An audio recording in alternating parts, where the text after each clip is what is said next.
Campbell. And I'm Ron Jackson. Cerebral conversations on disability liberation and integration. Hello, everybody, and welcome to Cerebral Conversations, Episode 4. This is Cerebral Conversations on disability liberation and integration. I'm CJ Campbell. And I'm Ron Jackson. Ron, let's get cerebral. Yes. So, can I tell you a little bit about my week? Go ahead, sir. It's been a pretty good week. It's really hot here in my apartment. My air conditioning is still not fixed, so we have like crippled first world problems going on. We are sweating as we speak. Yeah, but I had a good week. I went to an awesome show. Well, actually, to be honest, it wasn't really that great of a show, and it had nothing to do with my friends in the band at King Courage. So if you guys want to check them out on Facebook, that's King Courage. Went to a Starbucks show last Friday and just had a really good time. But the thing is that I really hate coffee house shows. Like, I just do not like Starbucks shows especially because it brings... I don't know, have you ever been to any... Not really. Shows at all? I've been to concerts, but not in social settings, like coffee shops. Yeah, I just hate it. I mean, some of the best shows that I've been to haven't been really big acts. Like, I've seen U2 in concert. I've seen tons of awesome shows. But my favorite is small hardcore shows where it's just a small room and everyone is there for the show. And at Starbucks, you just have a lot of people that are kind of talking and it's just super awkward. And then at the end of the show, they did an awesome cover of one of my favorite songs. I think it's called 500 Miles by the Proclaimers. You know that song that's like, yeah. And I would walk 500 miles and I would walk 500 more. Absolutely. Do you think it's kind of ironic that crippled dudes love that song? Yes, considering that most of us can't walk. I love serenading able-bodied women to that song. Because if I walk 1,000 miles, it means a lot more. Yes. Yeah. It's a bigger deal. So, it was still a good time. You know, I was getting my groove on, talking to some people. And then afterwards, my friend Ben and I, we decided to get some good vegetarian food going on. But it was late at night, so we went to Walmart and we got some... we got some Sam Adams IPL, that's India Pale Lager. And then we got some... vegan samosa wraps. They're so legit. Sounds fancy. Yeah, so it was pretty good time. Now, I even have caught myself a couple times, even in the 3.5 minutes that I've been talking. I obsessively say the word like on this show, and I hate it. Yeah. It's such a bad habit. And I look through the first 3 episodes that we've done, and it's so annoying. I'm like, and it's and I hate it. I hate it. It's such a bad habit, and in public speaking, I usually don't do it. But for some reason, I think it's because I've been kind of off the speaking circuit for a long time now. I've picked up some really bad habits. So I want to let everyone know that I'm working on it. I've even looked at things on YouTube. So if I speak a little bit slower, it's because I'm trying not to say obsessively like. Now, Ron, tell me a little bit about your week. Well, my week was very interesting because this week was alcohol week. Alcohol week? How is it alcohol week? Yes, alcohol week. Well, it began with the hard cider. I came up here to discuss the show, and CJ's drinking this hard cider, with his friend Ben and his friend Spencer. Spencer, yes. Spencer wasn't drinking, by the way. Spencer was not drinking because Spencer's a lot cooler than these other two. Totally kidding. But I decided to be a good friend and try to fit in and try some of this hard cider that they swore was amazing. This stuff is disgusting. Like, it's fizzy, it's gross, it's warm, it's disgusting. Ben and I love it. I don't know how they do it. I'm telling you. Okay, Angry Orchard ginger hard cider is some of the best stuff you'll ever have. No, it's not.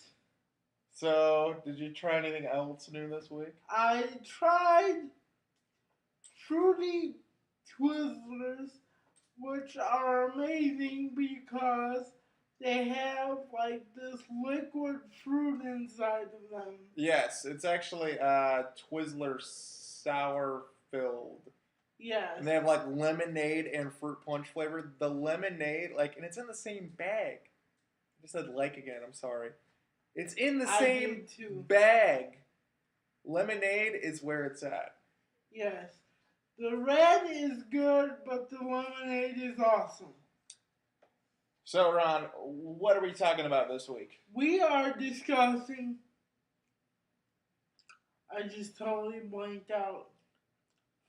We are discussing the dichotomy between disabled people and the people that help them, and why that dichotomy is so unique and hard to break if necessary.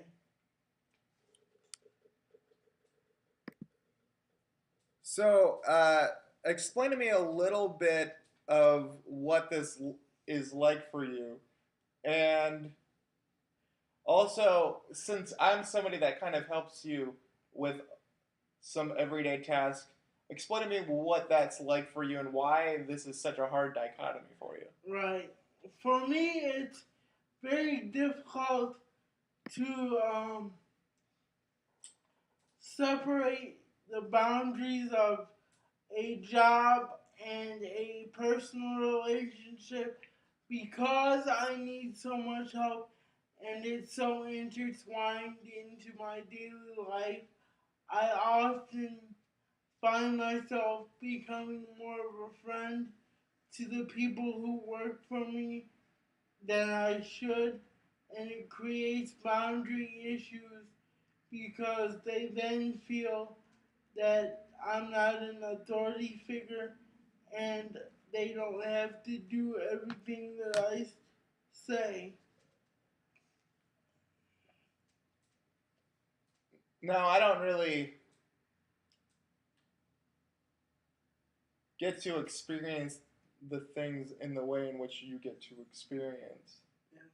But I do experience it in some ways and shapes and forms, and one of those things is that I often feel very indebted anytime somebody helps me, but also I kind of worry about the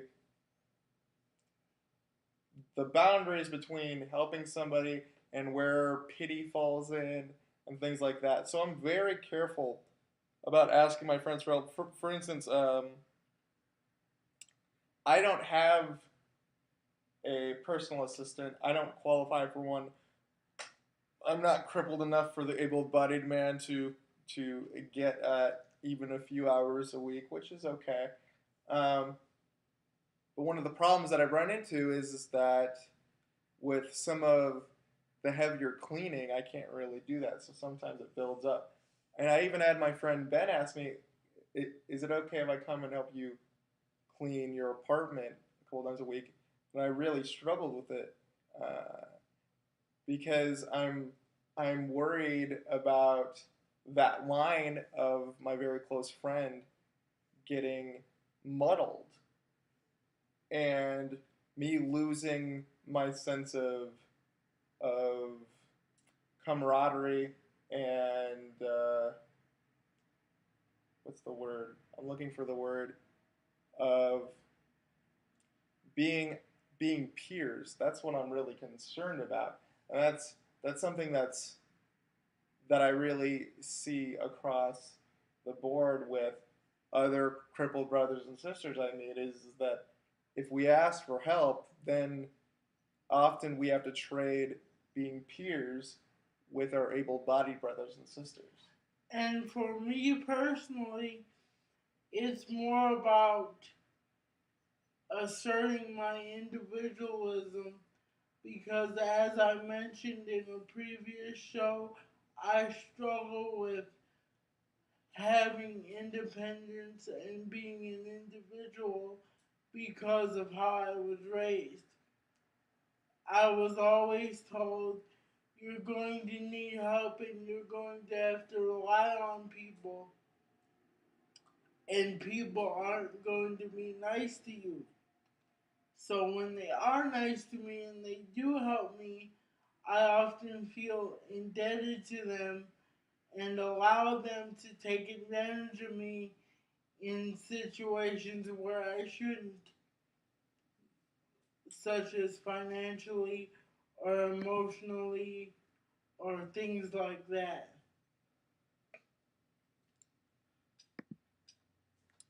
Now, you have really struggled with this because I'm able to break a lot of the chains in dichotomy because a lot of the things I need help with, I can withhold myself from, like going to the grocery store. If I don't feel comfortable asking somebody, I can just not go to the grocery store for a couple of weeks or months, which you've seen me do. Right. Uh, but however, it's if you need to go to the bathroom, if you need to eat, if you need to drink a water, getting dressed, all these things. These are these are tasks that I need to complete for my own survival and safety. So it's not as though I can just say I'm not gonna do it right now. I have to have it done. And even with you lately, I've struggled with not allowing that boundary to get blurred between friendship and a sense of burden to you, even though I know you don't mind. It's kind of similar to what you struggle with Ben or Chris or any of your other friends, because I'm starting to feel like we're not as we're not peers so much as you're the guy who helps me when I can't find anyone else. Mm-hmm. And something I try to keep in mind is that friends help each other. Uh, and I guess for me, the struggle is that sometimes it isn't so clear of how I help my friends or where my value with my able-bodied friends is. And so I guess between you and I, maybe there's some of that same dichotomy. I think so.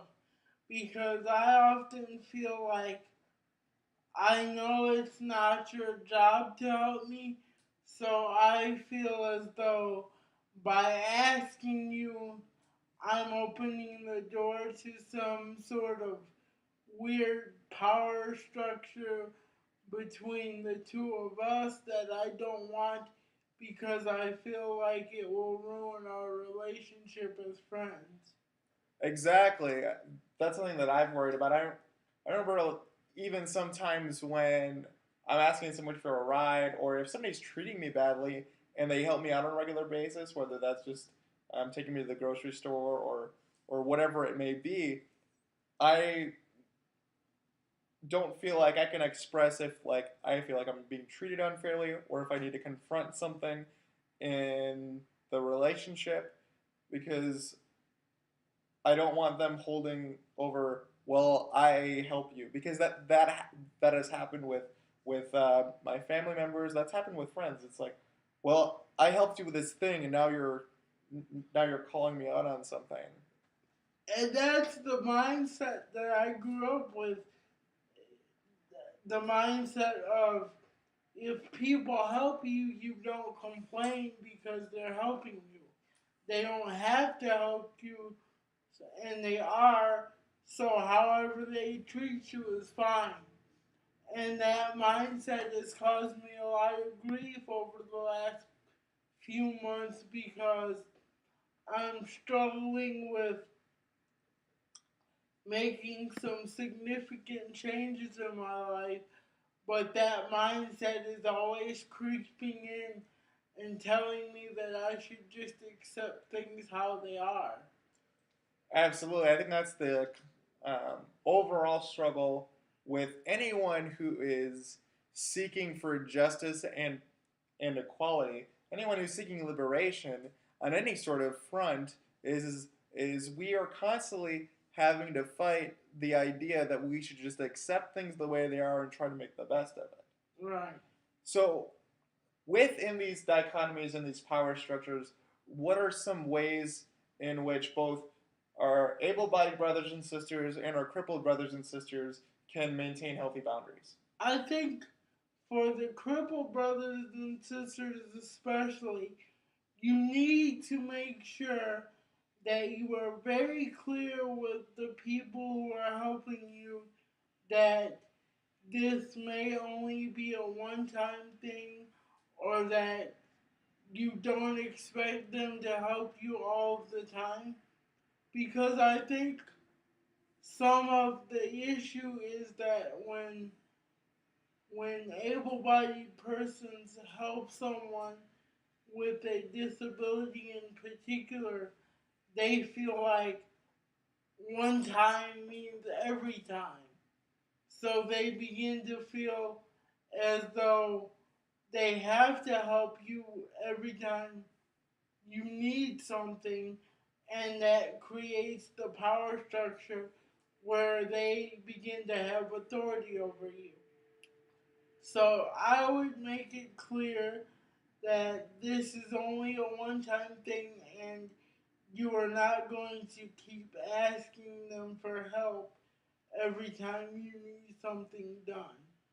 I would also write down clear and defined rules if you develop a relationship of caregiver and employer because without these rules, it's very easy to fall into the trap of that's my friend, so I'm going to allow them to slack off in their job, or they don't have to get me up at a certain time every time because they're my friend and I know they didn't go to sleep until late the night before.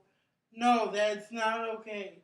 You need to define what the job is so both parties are clear on what to expect and also make it clear that if these things are not followed, you will have to make some changes so that they know that if they don't do what you require of them, there are con- consequences for that.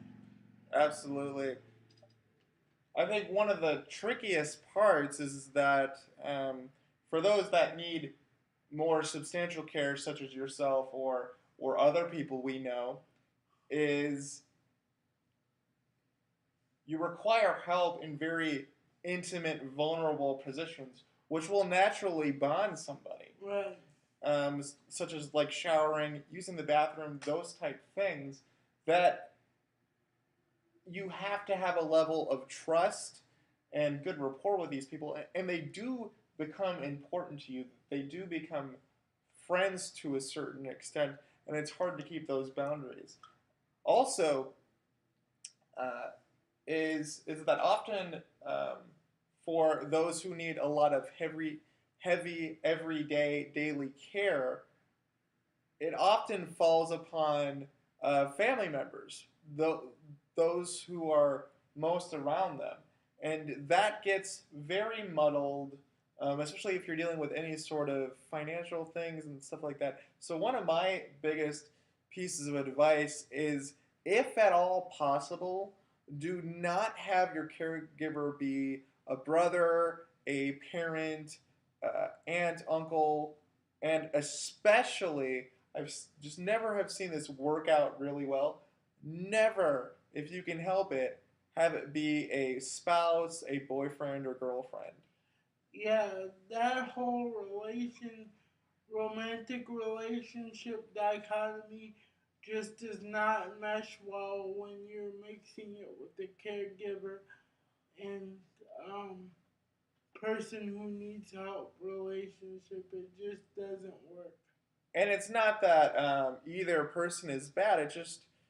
It's hard to establish, when am I a boyfriend or girlfriend, a wife or husband, and when am I your caregiver? And it really leads to a lot of tension, and then also the lines get blurred, and a lot of people just told me, like, just like little things, like when you're helping your your lover with the bathroom, it kind of takes up the the sexiness of their body a little bit, Yeah, because you see them at these times. So if you can at all uh, avoid having a personal relationship with your PA. I'm not talking about don't be friendly to them. Obviously, you guys are working together. Make it work. Something that I really want to speak about to our able-bodied brothers and sisters, um, about helping your crippled brothers and sisters kind of break those chains, is for one, as I mentioned before, uh, be sure to establish where their worth is in your friendship, in your relationship. Um, if you're helping them with everyday tasks, like, make sure you are communicating that you appreciate them, and that you see them as an adult. Now, if you can't maintain that kind of respect and help them with things, then I suggest that you don't be that person. If you can't keep the same amount of respect for them if you help them with something, then I suggest don't doing it, because they probably value your friendship more than your able body. definitely. And something I really wanted to stress is, as far as the financial aspect, I would really implore people not to allow caregivers or friends access to your debit card or bank account, because I had a situation 2 years ago where my cousin was my caregiver, and he would just take my money frivolously as if it was his. So I would suggest that if you're in a situation where you can't use the ATM or you can't go to the store, at least go with the person that's helping you with those things, so you can visualize what's being done, what the process is, and know how much things cost. Mm-hmm. One last thing in regards to how our able-bodied brothers and sisters can help a crippled brother and sister break out of the help dichotomy is, if you see them have a possibility of more independence, be patient with them, because a lot of the crippled life is based around routines and learning skills a certain way. And so just be just be tactful when you're like, well, maybe you could try things this way, because you may be messing with a routine that they have developed over 10 to 15 years. And so often I'll have my able-bodied friends be like, well, CJ, have you ever thought about doing things this way? And I'm like, I don't really know how I would do things that way. And sometimes it can be very frustrating for them because they can see it, but I can't. And that's not a crippled person I problem. think That's that's just a human more of a being. human condition. Exactly. It happens to tie in with a very unique thing that, as an able-bodied person, you frankly don't understand. I remember one time I was in a business meeting with this guy who was a business owner, and he was just treating me bad. Like he was treating me like I was an idiot. And then, the business meeting didn't go well. I was feeling pretty crappy. And then he takes me aside and he's like, I just want to let you know that I sprained my ankle once. It was terrible. I know exactly what this is like. Wow. And I was like, you have no idea. None. You have no idea. You know None. what? Why don't you try being an awkward middle schooler with cerebral palsy and then tell me? Or, be crippled and try to put on a pair of skinny jeans. Yeah. That is a difficult proposition to be sure. I know. It ain't easy looking pretty and crippled. Definitely not, but this guy gives it his best shot every day. By the way, Ron, you're a handsome man. I know. I am not afraid to say it. Ron Jackson, you're a beautiful man. Secure in his manhood. Solidarity. So I think we're going to get ready to sign off. We should do some plugs of our social media. Before we drop dead of heat exhaustion. It is really hot in here. So, thank you again for watching, and you can check out my personal blog, The Running Search, at cjcampbell.tumblr.com. You can also email us your suggestions and feedback. Honestly, we're so excited that we're getting a little bit of feedback from you guys. So if you guys could write us an email and tell us a story or just tell us what this show means to you, you can email us at cerebralconversations@gmail.com. And also, you can check out our Facebook page, facebook.com/cerebralconversations. We're also on the Twitter, Ron. Did you know that we're on Twitter? Yes, we're on At Cerebral Convos. Ron, where can they get a hold of you? Don't forget about the YouTube. And you can get a hold of me at Ron Jackson on Facebook. Darn right. Well, folks, keep it cerebral. Peace.